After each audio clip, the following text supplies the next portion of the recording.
Here are the top stories for March 12th.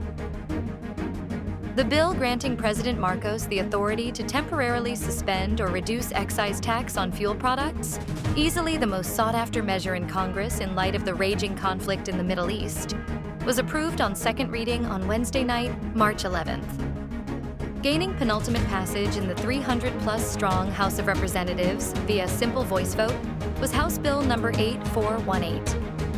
The measure is titled, Act authorizing the President to suspend or reduce excise taxes on petroleum products during national or global economic emergencies, amending for the purpose the National Internal Revenue Code of 1997 as amended. House members subsequently waited during the session for Malacanang to issue a certification of urgency so that they may vote to approve HB number 8418 on third and final reading right then and there. President Marcos has concluded his working visit in New York, which he described as very productive, after engaging with the United Nations to call for peace amidst tensions in the Middle East and campaign for the Philippines' bid for a seat at the UN Security Council. Marcos and his delegation arrived in Manila late Wednesday, March 11th at exactly 11:29 p.m., Malacanang said.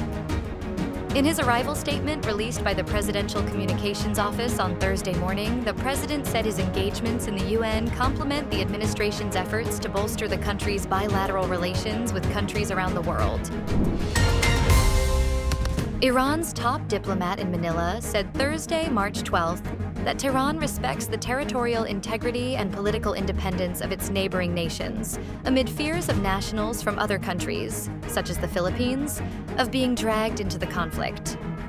Iranian ambassador to Manila, Youssef Esmailzadeh, told Manila Bulletin that Iran's relations with Manila, a U.S. ally, under the leadership of new Supreme Leader Mojtaba Khamenei, whose father was killed by a joint U.S.-Israel strike, will become even brighter as their ties are historical and steadily progressing.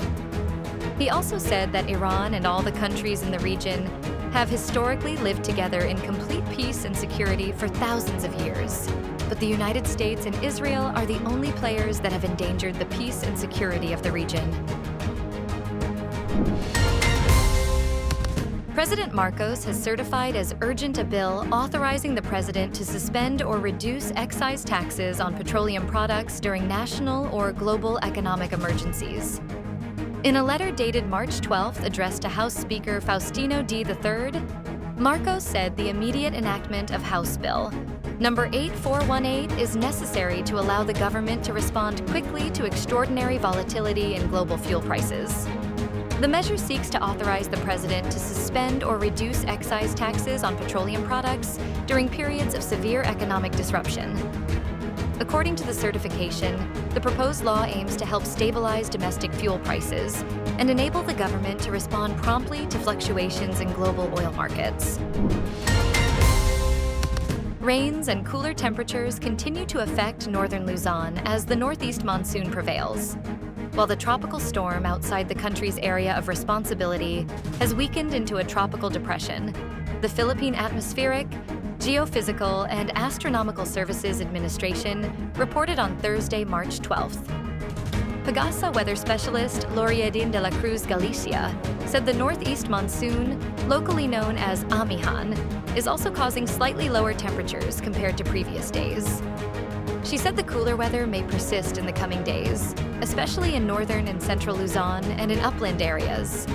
Due to the Amihan, Batanes and the Babuyan Islands may experience cloudy skies with scattered moderate to heavy rains over the next 24 hours. Stay updated with the latest news.